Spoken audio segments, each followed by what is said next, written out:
Rabbi israh li sadri wa yassir li amri wahlul 'uqdatam min lisani yafqahu qawli. Amma ba'd. Kami mengingatkan lagi senantiasa meniatkan itikaf selama berada di dalam masjid. Semoga kita semua termasuk hamba-hamba yang mendapat ridhonya. Hari ini tanggal 10 Safar 1445 Hijriah pada tanggal 27 Agustus 2023. Alhamdulillah, kembali Allah pertemuan kita dalam pengajian rutin Ahad pada subuh pagi hari ini. Mari kita selalu bersyukur pada Allah Subhanahu wa taala dengan istiqomah dalam amal kebaikan, menjaga hati dan lisan kita. Alhamdulillah sudah hadir bersama kita pagi ini Ustadz Ahmad Sarkasi LC. Terima kasih atas waktu dan kehadirannya Ustadz Sarkasi. Insya Allah Ustadz dan keluarga selalu dalam lindungan dan rahmat Allah Subhanahu wa taala. Pagi ini beliau akan menyampaikan kajian dengan tema bijak dalam berbeda. Bijak dalam berbeda. Seperti biasa, bila ada pertanyaan-pertanyaan dapat disampaikan di akhir tausiah nanti. Insya Allah pengajian ini dapat disaksikan secara langsung di Instagram, YouTube, dan Facebook Masjid Al-Mukarrabin. Sampaikanlah kepada saudara dan kerabat, usahakan untuk selalu mengikuti kajian-kajian di Masjid Al-Mukarrabin. Untuk pengajian rutin kita Kamis malam tanggal 31 Agustus 2023, insya Allah Ustadz Muhammad Yusuf Siddiq MA akan menyampaikan kajian fikih muamalah perihal berhutang dan kredit perbankan. Pengurus Masjid Al-Mukarrabin mohon maaf atas tidak kenyamanan sementara ini sehubungan dengan masih adanya pekerjaan di teras utara, pagar menara masjid, dan hal-hal lain yang kurang berkenan. Kami mohon doa jemaah sekalian untuk keselamatan dan kelancaran pekerjaan tersebut. Demikian juga dengan pembangunan ruah hafiz agar cepat selesai. Insya Allah kelas-kelas tahfiz di Masjid Al-Mukarrabin segera dimulai untuk para jemaah dan warga sekitar. Hubungan dengan hal tersebut, kami telah membuka pendaftaran mulai 1 Agustus 2023 untuk kelas-kelas anak-anak, remaja, dan dewasa di atas 17 tahun ke atas. Insya Allah tes penerimaan atau placement test akan dilaksanakan pada tanggal 1 dan 2 September 2023. Bagi yang ingin mendaftar atau mendapatkan informasi secara lebih detail dapat langsung menghubungi petugas. Sholat sunat isrok suruk pagi ini sudah dapat dilaksanakan pada pukul 6:08. Pukul 6:08. Untuk lebih memahami perbedaan secara positif, mari kita simak dan nikmati kajian yang akan disampaikan dengan tertib. Demikian harapan kami. Wassalamualaikum warahmatullahi wabarakatuh. Kepada Ustadz Ahmad Sarkasi LC kami persilahkan. Fadhil Ustadz.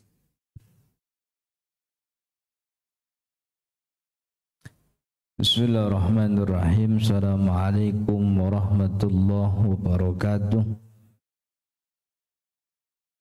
Alhamdulillahi rabbil alamin. Allahumma salli wa sallim wa barik ala sayyidina Muhammadin, amma ba'du. Para jemaah, Bapak Ibu yang dirahmati Allah, alhamdulillah kita bersyukur pagi hari ini kita diberi nikmat oleh Allah sehingga bisa berkumpul, bisa bersilaturahmi, sekaligus juga bisa menunaikan salah satu kewajiban kita, yaitu salat subuh berjamaah, kemudian dilanjut dengan ta'lim. Kita berharap kepada Allah mudah-mudahan apa yang kita pelajari pagi hari ini jadi ilmu yang bermanfaat, sekaligus jadi tambahan amal ibadah kita di akhirat. Amin ya rabbal alamin. Para jemaah Bapak Ibu yang dirahmati Allah, jadi perbedaan itu dalam masalah agama adalah hal yang memang biasa terjadi.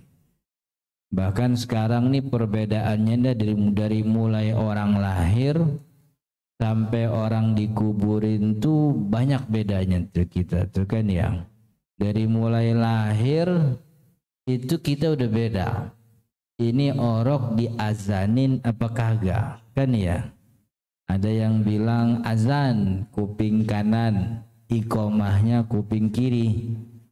Kata yang bilang lain nggak boleh, azan cuman buat sholat begitu. Azan cuman buat sholat, nggak boleh buat orok yang baru lahir. Nanti kemudian orang meninggal dunia itu juga beda. Jadi perbedaan yang terjadi di tengah masyarakat kita ini ada sejak orang lahir sampai orang meninggal. Di kuburan beda kan ya.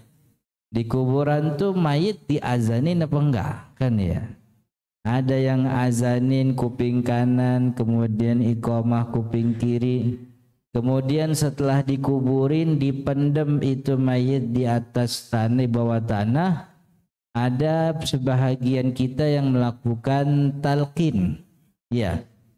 Ya fulan bin fulan, ya Abdullahi fulan bin fulan, kan begitu. Idza ja'akal malakani, kalau datang dua malaikat kepada kamu, fa innahuma munkarin wa fa innahuma munkarun wa nakirun, kan gitu. Ini masalah yang terjadi di tengah kita.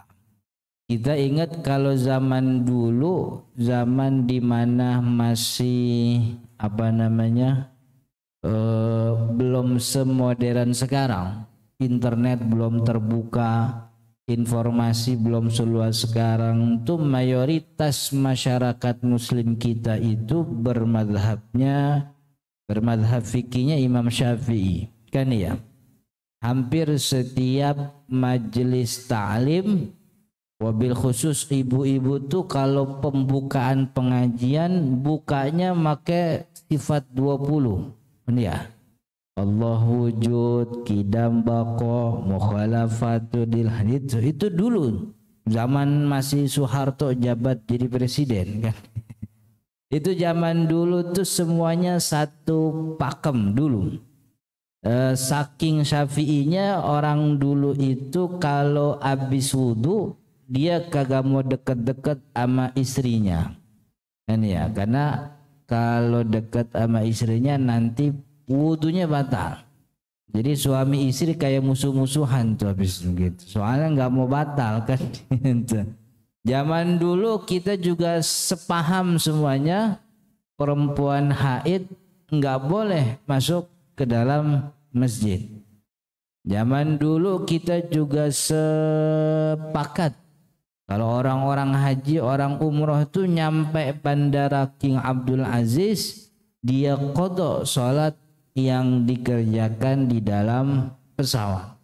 Karena sholatnya tidak dalam keadaan berdiri kan ya. Jadi kalau dulu begitu tuh, dulu seperti itu.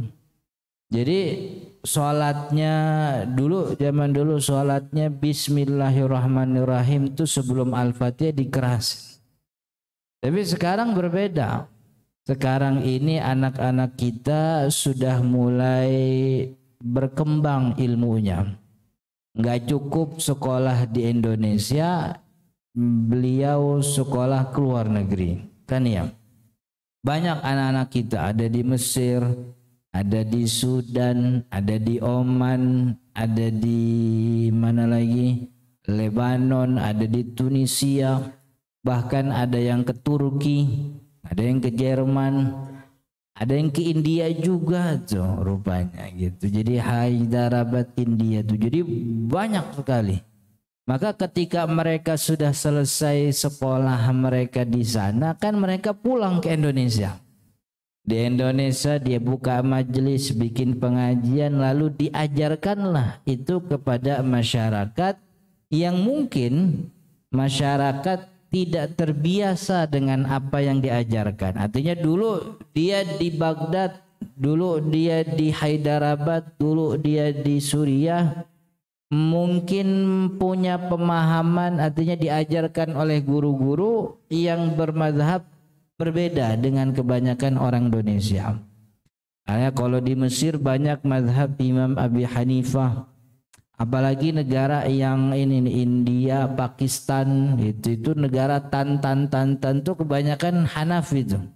Ya, Afghanistan, Uzbekistan, apalagi itu. Itu Ahnaf kebanyakan. Saudi Arabia, mayoritas orang-orang Saudi Arabia sekarang mazhabnya Imam Ahmad bin Hambali. Makanya imam-imam Masjidil Haram, imam Masjid Nabawi kalau sholat itu bismillahnya tidak dikeraskan. Bacanya dibaca, bismillahnya dibaca, tapi tidak dikeraskan. Begitu. Mereka pulang ke Indonesia bawa gitu. Dan mereka masih punya koneksi.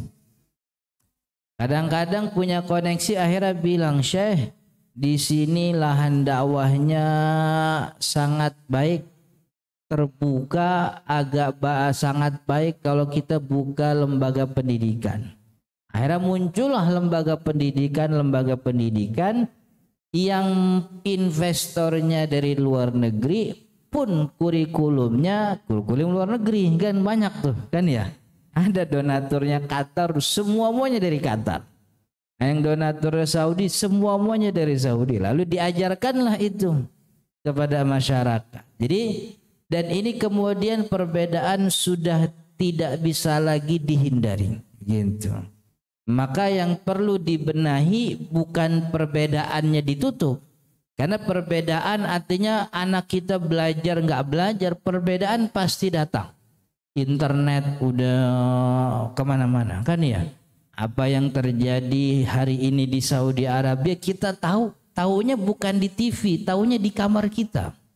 Itu udah tahu dari kamar kita. Jadi informasinya terbuka, maka perbedaan ini tidak mungkin bisa dihindari. Yang mesti dibenahi itu adalah sikap kita. Sikap kita bagaimana mensikapi perbedaan yang ada. Ini kudu gimana nih?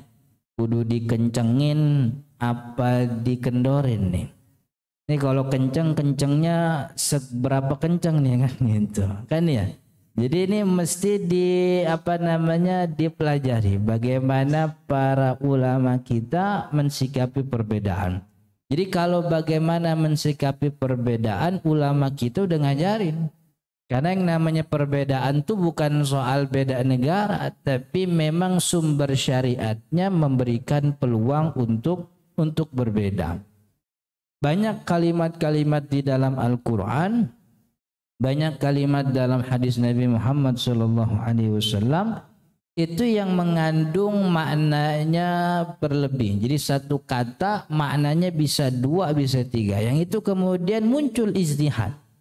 Karena nggak mungkin nih satu pengajaran ada sayapnya, ada artinya bersayap. Maka dari situ kemudian ulama berijtihad. Nah, yang namanya ijtihad itu kan hasil otak manusia. Yang namanya otak manusia itu berbeda-beda, maka hasil ijtihad itu sangat mungkin berbeda. Contoh yang paling sederhana, ketika Allah mengatakan dalam Al-Quran, wal mutallaqatu yatarabbasna bi anfusihinna thalathata quru. Perempuan yang ditalak oleh suaminya maka masa iddahnya tiga kali qur'ah. Nah, qur'ah ini bahasa Arab yang artinya tuh bersayap. Maka syariat nggak mungkin punya ketentuan belok sono belok sini kan begitu. Maka ulama beristihad nih, qur'ah ini arti yang dimaksud oleh Al-Quran apa? Maka beristihad beliau. Karena secara bahasa qur'ah itu artinya masa suci juga masa haid. Jadi kalau kita ke ke kampung sono di Arab sono ditanya, "Mas," kalau orang Arab nanya bukan mas gitu. Nanya wan. Qur'ah artinya apaan? Oh, qur'ah mah masa haid begitu. Itu kita belok dikit beda RT sebelah lagi kita tanya, "Wan, qur'ah artinya apaan?" Qur'ah artinya masa suci. Gitu. Jadi secara bahasa qur'ah memang punya dua makna. Kalau di Indonesia ada kalimat beruang, tahu gak beruang? Beruang tuh artinya beruang hewan apa beruang orang punya duit? Gitu, beruang. Atau ada bangunan yang dalamnya ada ruangnya, kan beruang juga itu. Ini beruang nih artinya apaan nih? Kayak bisa kan ya, bisa. Bisa itu artinya bisa mampu apa bisa ular kan begitu. Itu maknanya banyak ini. Jadi maka itu untuk memastikan makna Qur'an, ulama berijtihad.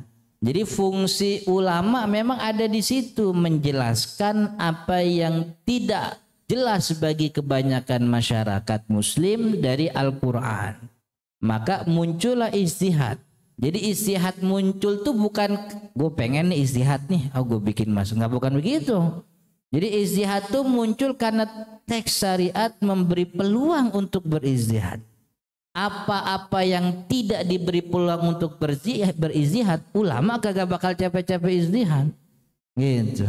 Kan tidak pernah ada perdebatan di antara ulama tentang hukum perzinahan. Semua sepakat haram karena teksnya udah eksplisit bener kan begitu. Makanya haramnya zina tuh bukan kata madhab fulan. Gitu. Haramnya zina versi madhab, nggak ada versi madhab. Haramnya zina tuh syariah. Makanya dari situ kemudian muncul perbedaan antara syariah dengan fikih.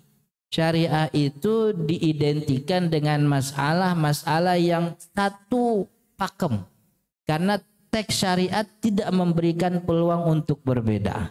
Adanya kewajiban sholat, haramnya mencuri, haramnya berzina, kewajiban toharoh, kan begitu.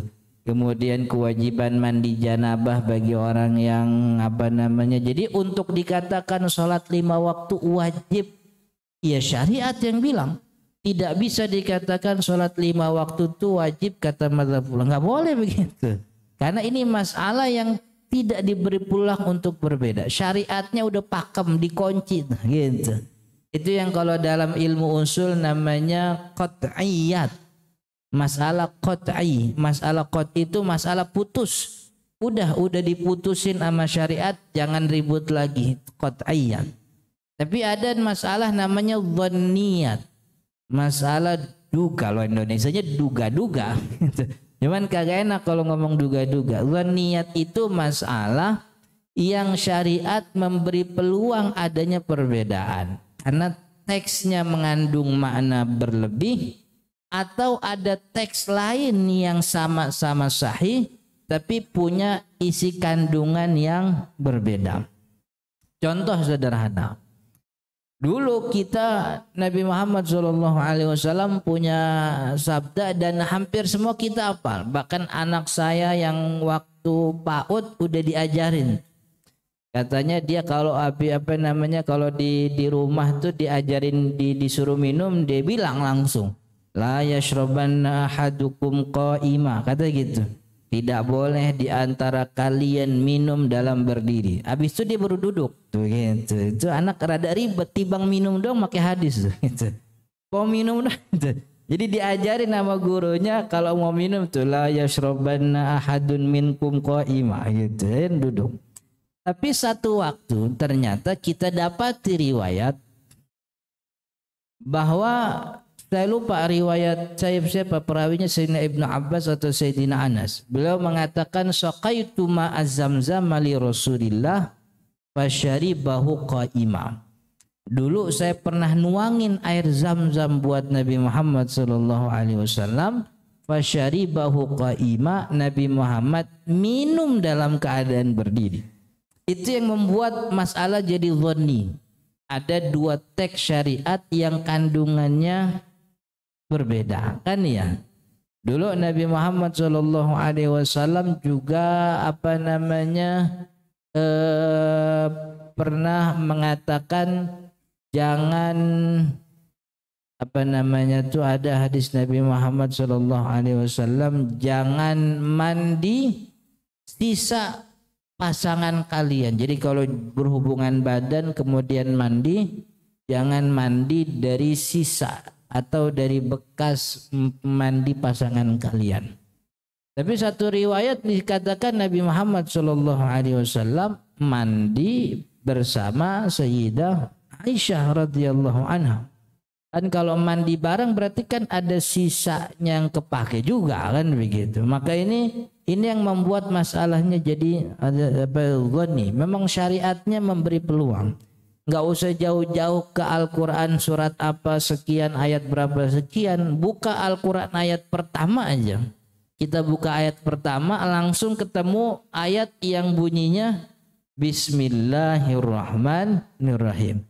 Yang jadi masalah ini bismillah ini Al-Fatihah apa bukan? Gitu. Kan gak usah jauh-jauh itu.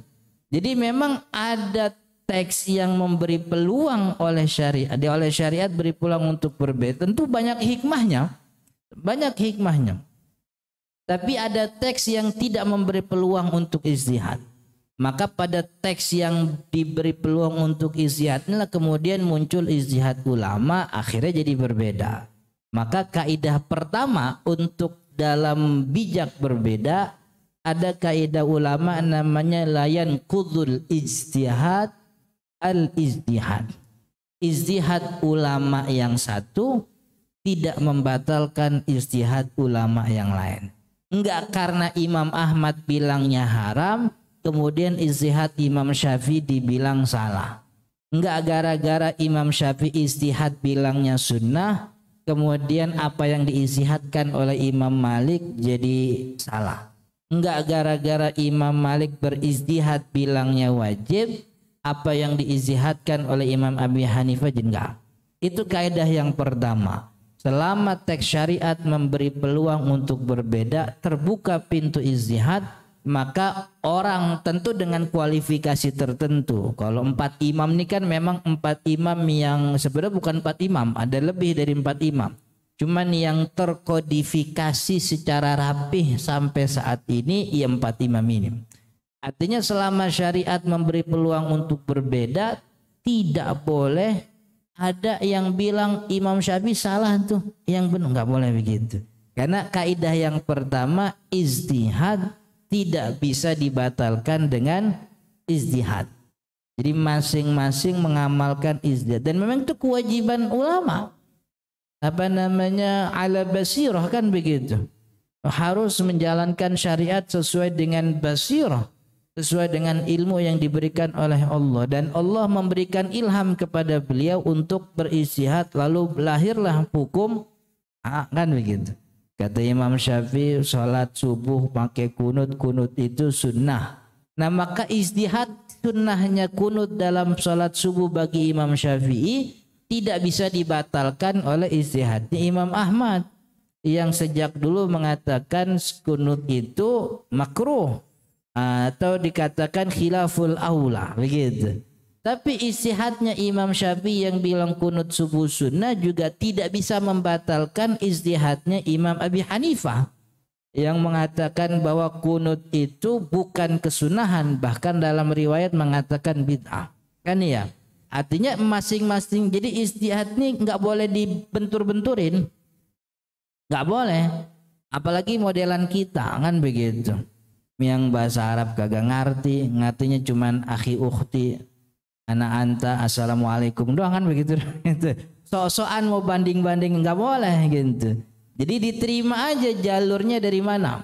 Kita belajar syariat jalur dari ini dari udah itu memang jalurnya gitu. Itu ya kaidah yang pertama dalam berbeda ijtihad, dan ini kaidah yang semua ulama sejagat tahu dan menyepakati. Artinya enggak kalau kita mau kemana tanya, Zat, emang ada kaidah al-ijtihad la yunqadu bil ijtihad. Ijtihad itu tidak bisa dibatalkan dengan ijtihad. Semua ulama bilang iya, emang itu kaidah kita. Ini cara ulama agar orang kagak pada ribut begitu. Ini caranya begini. Jadi ijtihad tidak bisa dibatalkan dengan ijtihad, itu yang pertama. Kemudian kaidah yang kedua agar kita bisa bijak dalam berbeda, ada kaidah namanya al-khuruju minal khilafi aula. Di tengah masyarakat yang mungkin sudah punya satu pakem dalam beribadah, udah ada warnanya dah begitu kalau bahasa kita nih kalau di sini nih ibadahnya warnanya hijau kan gitu. Kalau di sebelah situ tuh ibadahnya warnanya rada biru gitu.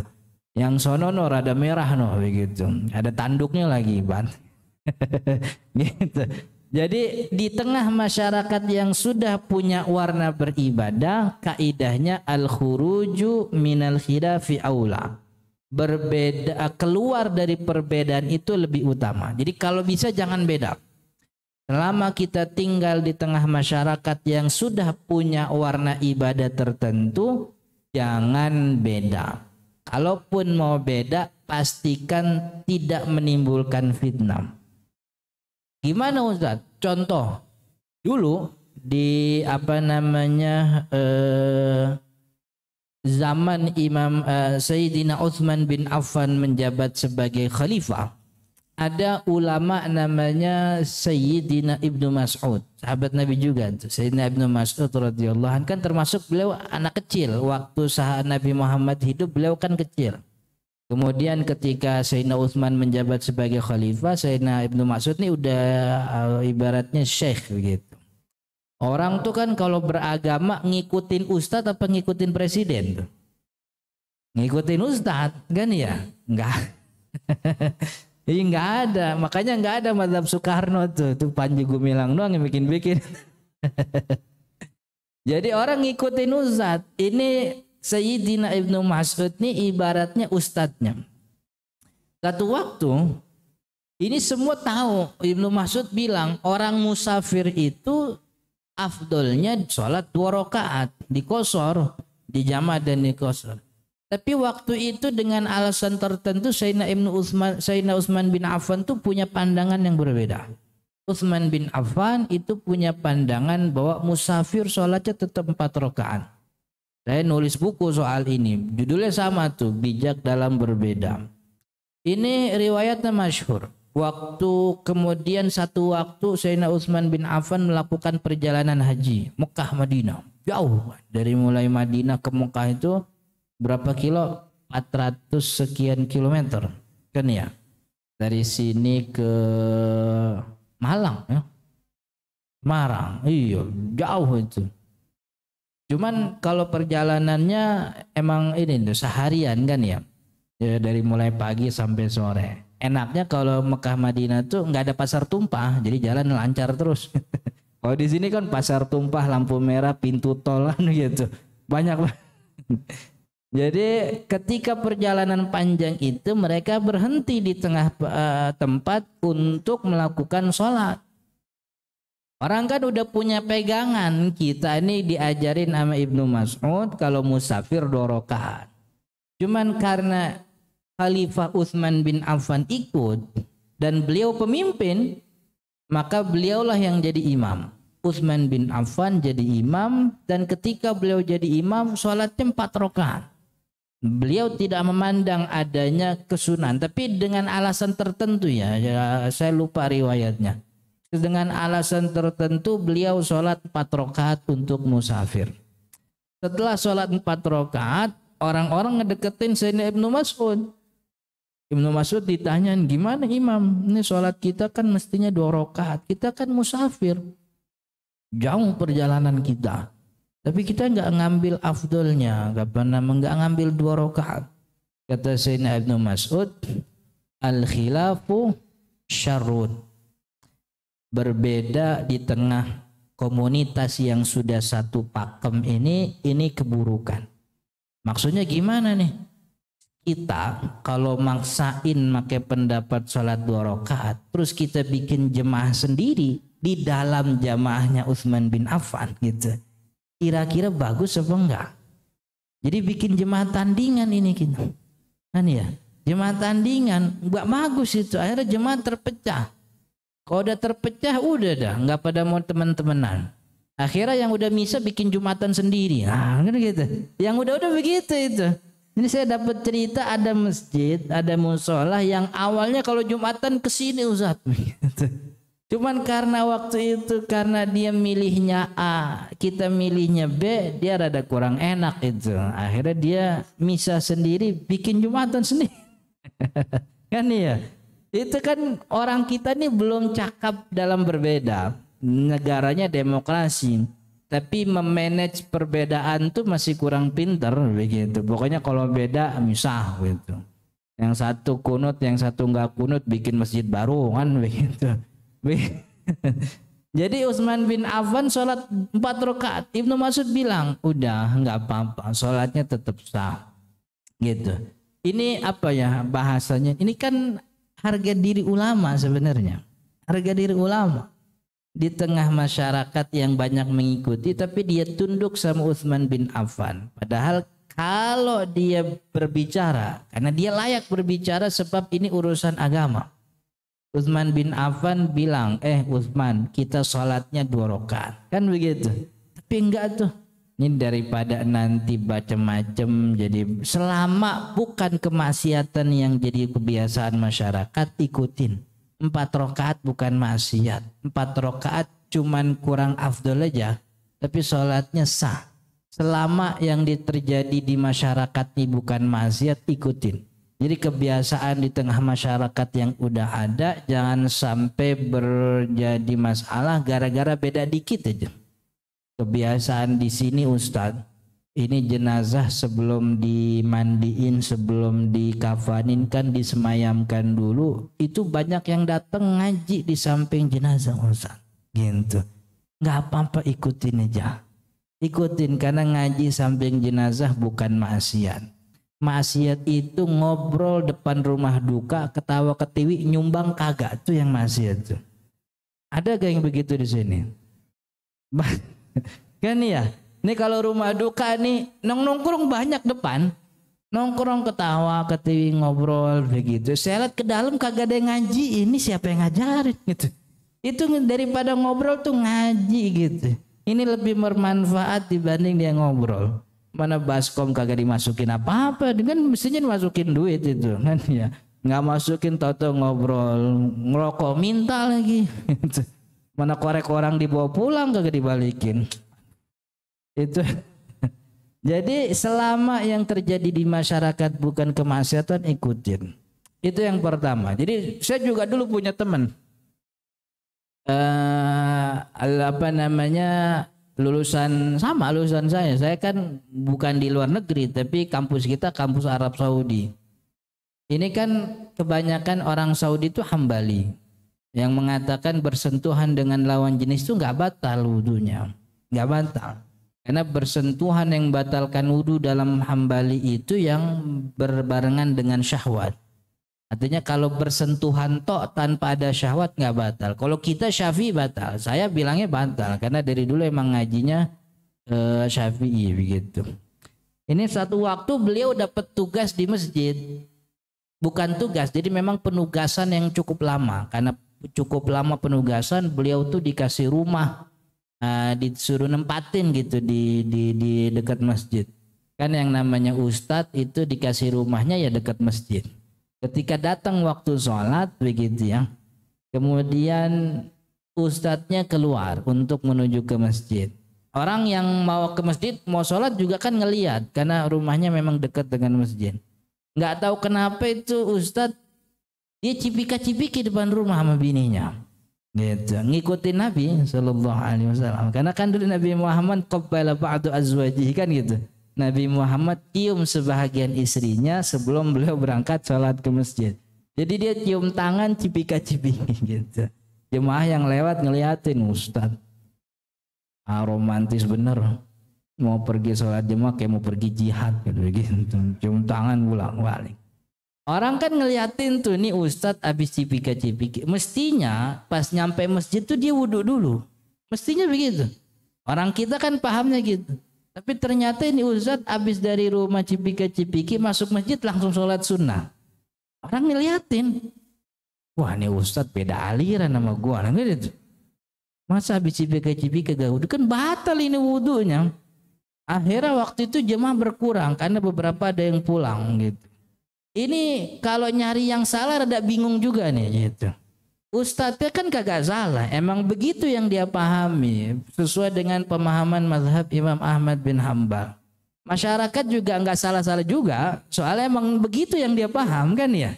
Yang dia paham itu memang nyentuh istri itu batal karena istri itu bukan mahram. Maka itu yang perlu dipahami itu si ustadz nih kalau mau cipika-cipiki jangan di depan gitu, maksudnya di kamar kan ya. Habis itu keluar rumah kan enak, udah nggak kelihatan orang. Jadi sebisa mungkin menghindari terjadinya fitnah di tengah masyarakat nih. Kayak sholat subuh gini nih, saya kan juga sering Sabtu Minggu subuh ngajar subuh di sini. Itu masjid yang pertama kali saya datang, saya nggak mau jadi imam, gitu. Saya mau liatin dulu ini di sini masjidnya pakai kunut apakah enggak, kan gitu. Terus kalau pakai kunut, habis sholatnya ada zikir apa kagak, kan begitu. Ntar kalau saya langsung maju bisa kacau. Biasanya kagak kunut, saya kunut kan jadi omongan, kan begitu. Biasanya kagak zikir, saya zikir jadi omongan, atau sebaliknya. Karena saya hati-hati akhirnya kagak kunut. Padahal biasanya kunut kan. Makanya nih jadi ini. Selama yang terjadi di tengah masyarakat bukan kemaksiatan, ikutin. Nggak ada masalah. Gitu. Contoh lagi ada yang modern lah. Nah, kalau contoh satu-satu banyak kita disebutin dari ulama. Tapi contoh yang modern. Dulu tahun 2014 itu ada Imam Abdurrahman As-Sudais datang ke Indonesia. 2014, iya 2014. Lukman Hakim Saifuddin Menteri Agamanya, Lukman Hakim. Imam Masjid Istiqlalnya masih almarhum Dr. Ali Mustafa Yaakob. Beliau masih hidup 2014. Itu atas undangan Kementerian Agama. Itu biasa memang kalau udah mulai Oktober akhir tahun tuh banyak undangan-undangan kementerian tuh dari luar negeri gitu. Anggarannya masih nyisa banyak soalnya begitu. Mau akhir tahun. Gitu. Jadi apa namanya, datang nih Syekh Abdurrahman As-Sudais, kan semua kita tahu Abdurrahman As-Sudais, Imam Masjidil Haram, yang dulu tahun 2000-an awal hampir semua ustadz tuh pengen punya suara dimirip-miripin Abdurrahman As-Sudais.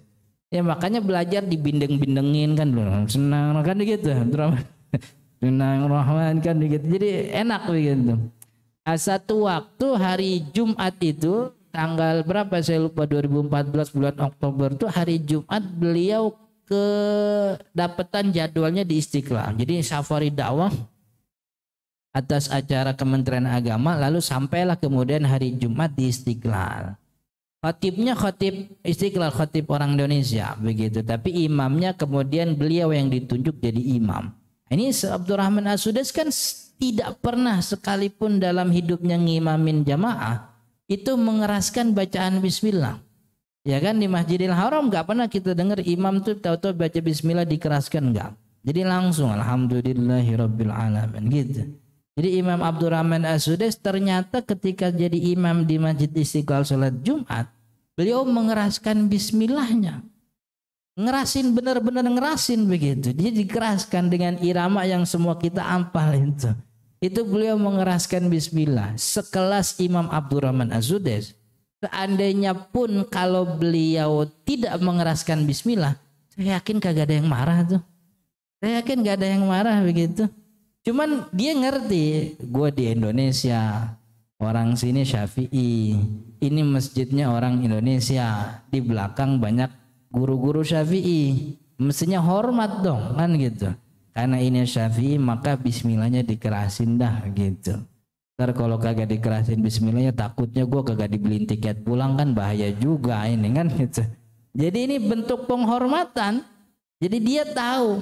Jadi enggak dia kekepin itu. Enggak, pokoknya gue kan hambali. Kalau gue bismillah ntar gue kagak jadi hambali. Enggak begitu. Gue hambali ini. Pokoknya gue jadi hambali. Enggak bisa begitu. Karena dia al-khuruju minal khilaf. Keluar dari perbedaan lebih utama selama yang ada di tengah masyarakat bukan kemaksiatan. Kayak Imam Syafi'i dulu. Imam Syafi'i datang ke Baghdad diterima oleh Imam Muhammad. Muhammad bin Hasan itu muridnya Imam Syafi'i. Muridnya Imam Abi Hanifah. Muhammad bin Hasan diterima oleh Muhammad bin Hasan. Kata Muhammad bin Hasan, Imam kan dulu imam namanya Muhammad bin Idris Asy-Syafi'i. Muhammad nanti besok subuh datang ke madrasah Imam Abi Hanifah.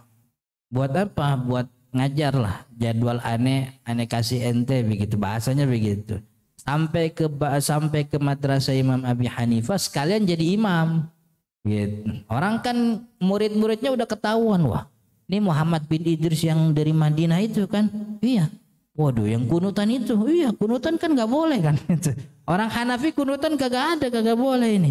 Waduh, bahaya nih sholat kita bisa kagak sah nih. Udah sholat aja dah, emang disuruh sama guru kan gitu, gurunya Muhammad bin Hasan. Ternyata di rakaat kedua Imam Syafi'i nggak kunut, begitu. Padahal kalau dia mau kunut yang namanya tamu kan boleh-boleh aja. Tapi ternyata dia tidak kunut. Setelah itu dibilang sama Imam Muhammad bin Hasan, kenapa nggak kunut? Padahal kita udah siap loh. Santri dari kemarin saya udah ngapalin kunut, suruh ngomong gitu. Udah. Enggak kan ihtiraman liman fil qabri, enggak, saya menghormati orang yang ada di kuburan itu tuh. Maksudnya Imam Abi Hanifah. Ini madrasahnya Imam Abi Hanifah, orang tamu enggak boleh belagu gitu. Tahu enggak belagu? Itu bahasa Inggrisnya songong. Itu songong tuh dari bahasa Inggris itu. Song itu lagu, belagu itu songong, nah gitu. Enggak boleh songong di tempat orang gitu. Jadi harus menghormati. Itu kaidah yang kedua. Jadi kaidah pertama, ijtihad tidak bisa dibatalkan dengan ijtihad. Kaidah yang kedua, keluar dari perbedaan lebih utama. Jadi jangan maksain pendapat yang akhirnya malah jadi fitnah. Ikutin yang ada selama bukan maksiat. Yang ketiga juga kaidah penting. Orang kan bilang, Ustadz, saya kalau ngikutin pendapat kebanyakan sini itu kan buat saya haram kan ya. Saya bilangnya haram tapi orang-orang sini bilangnya boleh. Contoh kayak itu ngaji Quran tuh. Ngaji Quran buat mayit kan kata sebagian pandangan haram tuh. Jadi kalau ngikutin sini berarti saya membiarkan yang haram terjadi. Muncul tuh kaidah yang ketiga. Apa kaidah yang ketiga? Yunkarul mujma' alaihi wala yunkarul mukhtalafu fihi. Semua masalah yang keharamannya disepakati haram harus kita ingkari. Enggak boleh dibelain, harus dihinakan, jangan dihormati. Semua ulama sepakat. Masalah yang haramnya semua ulama sepakat, enggak boleh dibelain, mesti diingkari. Wala yunkarul mukhtalafu fihi, tapi tidak boleh mengingkari masalah yang masih diperdebatkan. Nggak boleh. Kalau kita mengingkari masalah berarti kita mengingkari ijtihad ulama. Loh, siapa kita itu mengingkari ijtihad ulama gitu. Jadi selama masalahnya jadi perdebatan, diperdebatkan oleh ulama, maka tidak boleh saling mengingkari. Saya sih nggak mengingkari pandangan antum, cuman saya di sini memang biasanya pakai pandangan ini gitu. Jadi saya mohon maaf, ini nggak bisa ngikut pandangan antum. Tapi saya nggak mengingkari. Antum kalau mau begitu ya silahkan, nggak ada masalah begitu. Kan ya, kayak semacam nih, mohon maaf nih, kayak semacam celana di atas mata kaki. Ini contohnya klasik banget nih. Cuman masalah ini dari dulu juga nggak beres-beres juga. Ini contohnya celana di atas mata kaki yang kalau turun di bawah mata kaki namanya isbal. Sebahagian ulama bilang isbal itu haram, kan ya. Bahkan haramnya tuh nggak tanggung-tanggung tuh. Itu ma'asfala minal izari minal ka'baini fa finnar, kan begitu hadisnya. Yang turun dari mata kaki daripada kain itu jatah neraka tuh, begitu. Ini serem nih. Tapi sebagian ulama lihat ini isbal ini hukumnya makruh, bukan keharaman. Karena berpakaian tuh bagian daripada adab yang diwajibkan tuh menutup aurat. Maka karena ini hubungannya dengan adab tidak boleh ada dosa. Jadi nggak ada dosa di dalamnya. Ini makruh, dan kemakruhannya pun dengan alasan, ini pandangan jumhur ulama, pandangan 4 mazhab, dan kemakruhannya pun dengan catatan ada kesombongan gitu.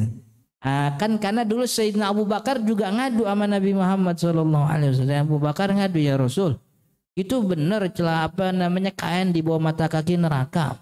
Kata Nabi Muhammad, lil khuyala, itu untuk orang-orang khuyala, orang sombong.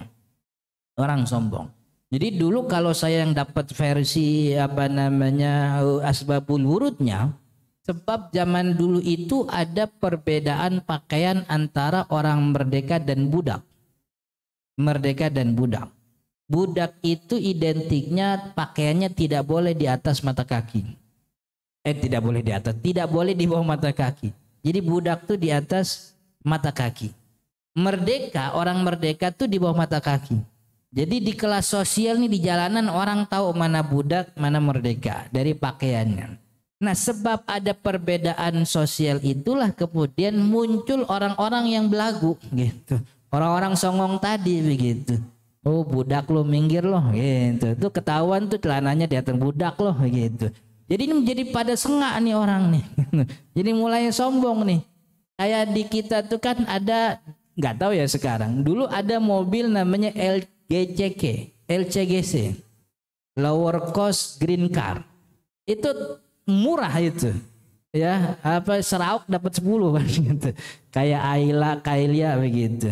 Cuman kan di samping mobil LCGC yang murah itu ada mobil premium. Fortuner, Pajero dan sebagainya. Maka ketika orang melihat orang miskin tuh, itu kesombongan tuh. Lihat mobil Ayla, begitu kesombongan. Jadi dia beli dengan gagahnya, gua orang kaya, gua mau beli Fortuner kan begitu, orang kaya. Maka ini yang diharamkan nih. Jadi yang diharamkan tuh bukan mobilnya, sombongnya itu. Ustaz, saya beli Innova gede begini bukan sombong. Emang keluarga saya banyak. Kampung saya jauh. Saya kalau beli Kayla ya muat sih muat, cuman kurang tangguh ini gitu. Medannya nggak begini Ustaz gitu. Ada kebutuhan kan ya. Jadi orang dulu begitu, apa namanya, Sayyidina Abu Bakar, ya Rasul, nih pakaian saya nih kalau saya naikin apa namanya ketinggian, kalau saya turun gimana? Oh, itu buat orang sombong. Jadi buat orang sombong. Makanya makruhnya itu dikatakan lil khuyala. Maka dulu Prof. Ali Mustafa Yakum almarhum guru kami bilang, maka orang yang menaikkan kainnya di atas mata kaki dengan kesombongan dia yang haram gitu. Karena yang diharamkan tuh bukan celananya tapi kesombongannya. Artinya kan ini diperdebatkan nih. Sampean mau bilang jenggot itu wajib silahkan. Tapi jangan paksakan orang lain untuk berjenggot. Jangan juga tetapkan standar orang kalau nggak jenggotan nggak ngikutin nabinya, nggak begitu. Antum kalau mau bilang itu silahkan gitu. Jadi apa namanya, tidak boleh mengingkari masalah yang masih diperdebatkan hukumnya. Karena ketika mengingkari masalah yang diperdebatkan hukumnya berarti kita dengan tidak sadar membatalkan ijtihad ulama. Ijtihad ulama yang sudah sedemikian rupa canggihnya ilmu mereka, kita batalkan cuman karena kita punya Android yang bilang itu ijtihad salah. Ini kan apa namanya parah itu. Nggak boleh begitu. Lebih-lebih lagi kalau masalah ijtihad itu dinisbatkan kepada Al-Quran dan Sunnah, ini parah juga ini. Tidak ada ulama yang menisbatkan ijtihadnya ini pendapat Al-Quran, ini pendapat, nggak ada. Ataupun nggak ada. Masalah yang diijtihadkan oleh ulama ujungnya dia bilang hadza ra'yi yahtamilu hadza ra'yi shawabun yahtamilul khata'. Ini pendapatku nih benar, ya sesuai jalur yang saya mampu, ini yang benar, tapi bisa jadi salah. Pendapat orang lain salah, tapi bisa jadi benar begitu. Imam Ibnu Taimiyah juga bilang habis ijtihad, ini pendapatku, kalau benar dari Allah, kalau salah emang kekurangan diri sendiri. Jadi masalah-masalah ijtihad itu nggak boleh dinisbatkan kepada Al-Quran dan Sunnah. Kalau orang ijtihad kemudian dinisbatkan nih Al-Quran dan Sunnah begini, berarti yang berbeda sama dia, berbeda sama Al-Quran, berbeda sama Sunnah. Itu kan bahaya itu. Beda sama Al-Quran kan ujung-ujungnya bisa murtad itu, kan gitu. Masa cuman gara-gara enggak sepaham sama dia dikatain murtad, kan nggak boleh. Dia karena udah megang nih, udah megang bahwa pendapatnya ini Quran, Sunnah. Jadi yang beda sama dia tuh kagak Quran, kagak Sunnah, itu bahaya ini. Begitu.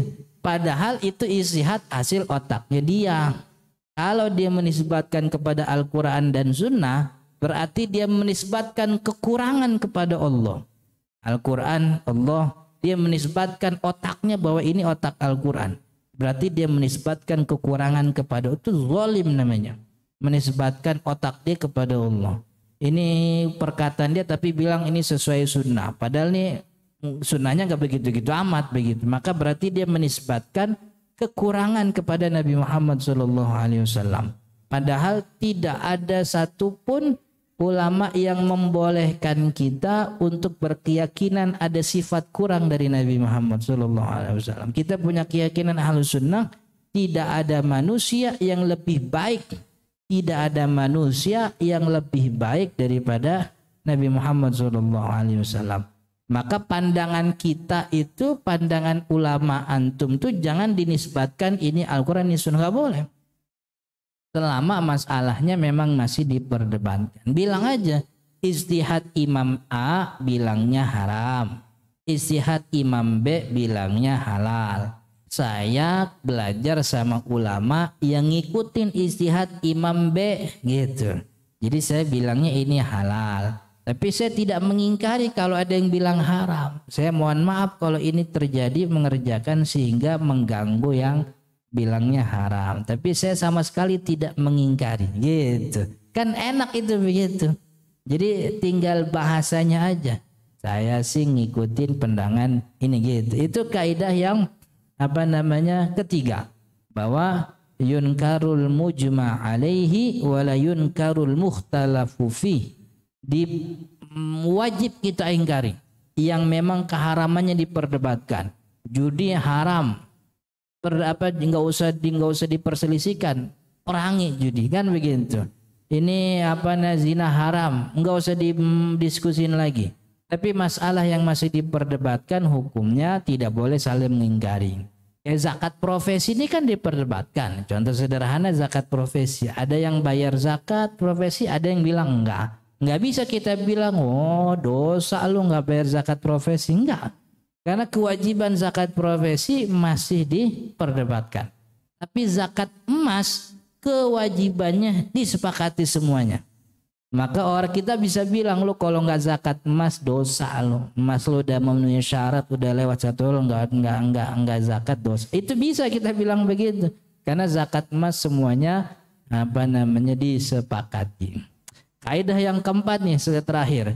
Jadi ini masih pertanyaan lagi Ustadz, kalau kita tidak boleh mengingkari, loh berarti ini yang benar siapa nih? Yang benar siapa jadi?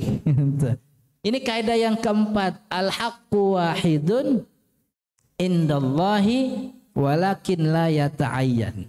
Ini untuk masalah yang jadi ranah ijtihadnya ulama, al-haqqu wahidun indallah walakin la yata'ayyan. Kebenaran itu satu di sisi Allah, walakin la yata'ayyan, tapi tidak tertentu ada di ijtihad siapa. Kebenarannya satu di sisi Allah, tapi tidak bisa kita tentukan ada pada ijtihadnya A, ada pada ijtihadnya B, enggak. La yata'al, tidak bisa ditentukan. Ulama cuma ngerjain apa yang dia wajibin. Yang diwajibkan atas mereka ijtihad, mereka berijtihad. Maka karena kebenarannya ada pada sisi Allah, tidak tertentu pada ijtihad fulan, orang tidak bisa mematenkan ijtihadnya nih Al-Quran dan Sunnah. Gak bisa. Maka itu kebenaran hanya pada Allah satu, tapi tidak tertentu ada di ijtihad siapa. Karena kita nggak tahu ada di ijtihad siapa ijtihad, maka jangan belanggu. Gitu. Jangan bilang salah nih ijtihad. Nggak boleh bilang begitu. Wah itu ijtihad pandangan beliau.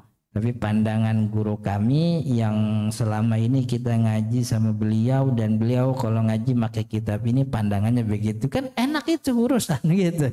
Nggak usah main kencang-kencengan gitu. Tibang perkaraan nunjuk aja ribut kan gitu. Nunjuk tahiyat, nunjuknya pas apa itu Zat? Gitu. Yang saya bilang Pak Haji, nggak usah nunjuk juga sholat mas sah gitu. Karena nunjuk kan bukan rukun. Yang rukun tuh baca tahiyat. Pak Haji ribut-ribut nunjuk tahiyat hafal apa enggak gitu. Belum hafal, makanya itu dia hafalin dulu tahiyat gitu. Ngangkat tangan gitu, ngangkat tangan sampai kuping sampai apa dada. Pak Haji nggak usah kenceng-kenceng tuh ngangkat tangan, nggak usah ngangkat tangan sholat sah. Nah yang rukun tuh takbirnya ngomong Allahu Akbar, bukan ngangkat tangannya. Orang ngangkat tangan sampai kuping boleh, sampai dada boleh. Yang penting diangkat tangan sendiri gitu. Repot kalau yang diangkat tangan orang kagak jadi sholat itu. Apalagi dia habis ngangkat dia malah bukannya bersedekap malah istirahat di tempat. Waduh parah lagi itu. Bersedekap di mana boleh, di atas perut boleh, di bawah pusar boleh, di dada juga silahkan. Itu mah sunnah. Itu sunnah, yang penting berdiri. Itu sunnah. Jadi ini perlu istilahnya belajar lebih dalam tentang mana masalah yang memang diperdebatkan oleh ulama dan kenapa boleh begitu, dan mana masalah yang memang tidak boleh ada ijtihad di dalamnya. Jadi tadi kita sudah singgung beberapanya, mudah-mudahan bermanfaat. Insyaallah kita lanjut di pertemuan yang akan datang. Sebelum ditutup, kalau ada pertanyaan silahkan. Assalamualaikum warahmatullahi wabarakatuh. Masya Allah. Terima kasih atas pencerahannya Ustaz Sarkasi. Selanjutnya bagi jemaah yang ingin mengajukan pertanyaan dipersilakan. Fadol mungkin ada, silakan.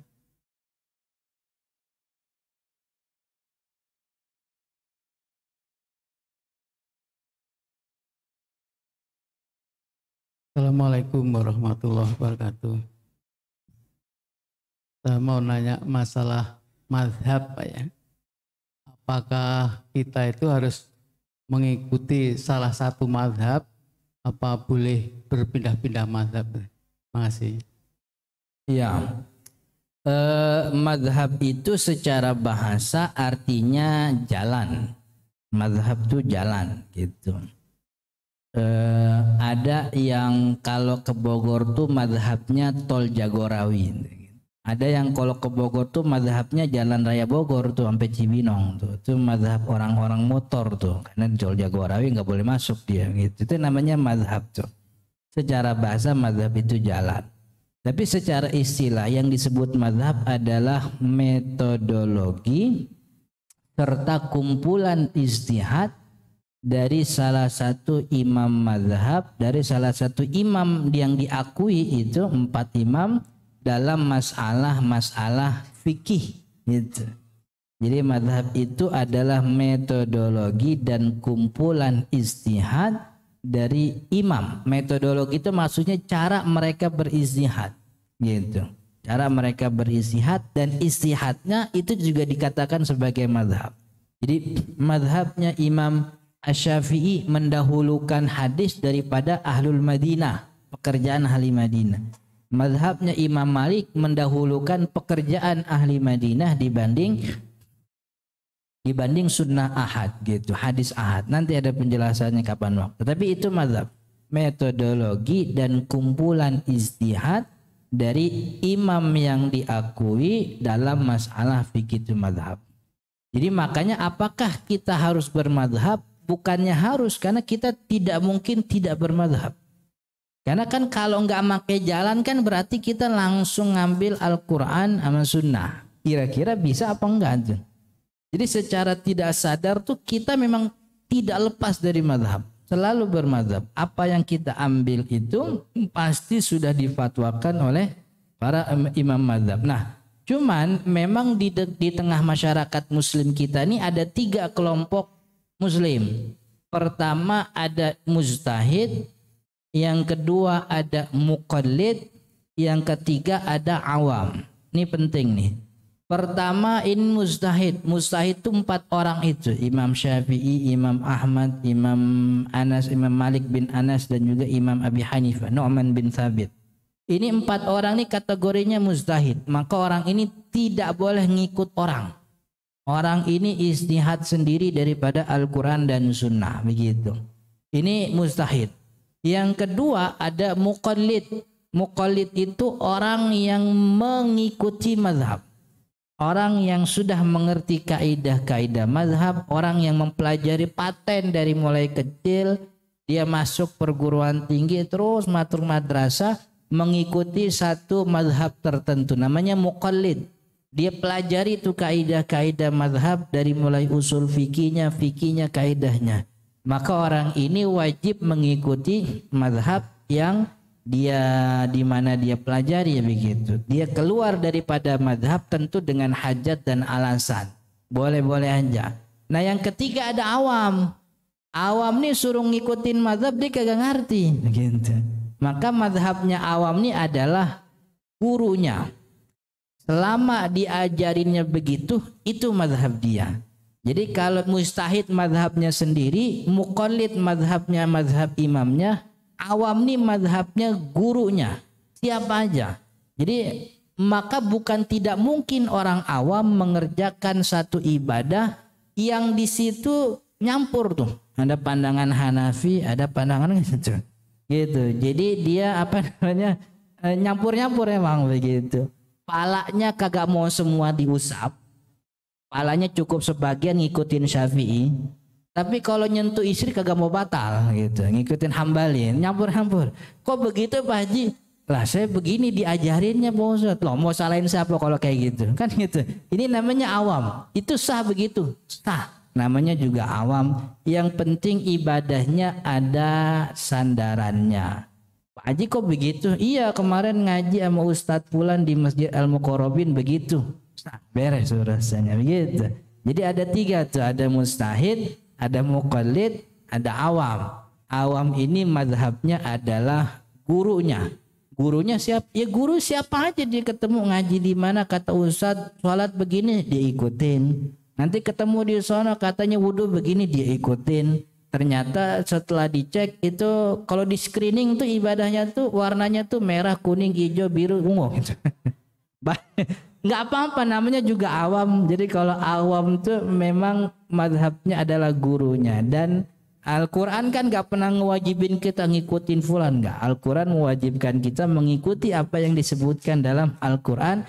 Emang cara kita caranya begini, modelnya ngaji Sabtu Minggu, ngaji malam Kamis, ngaji malam Jumat, ya begini cara kita beribadah. Jadi ibadahnya sah, tidak ada masalah. Artinya tidak mungkin tidak bermadhab, pasti bermadhab walaupun kita tidak sadar begitu. Oke? Ada lagi? Kalau tidak kita tutup pengajian kita pagi ini.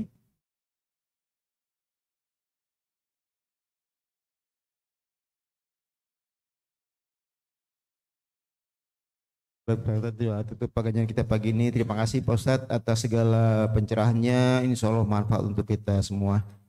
Untuk mendapatkan barokah dari majelis ilmu pagi ini, mari kita membaca doa kafaratul majelis bersama-sama. Subhanakallahumma wa bihamdika asyhadu an la ilaha illa anta astaghfiruka wa atubu ilaik. Terima kasih atas kehadiran para jemaah sekalian. Mohon maaf atas segala kekurangan. Wassalamualaikum warahmatullahi wabarakatuh.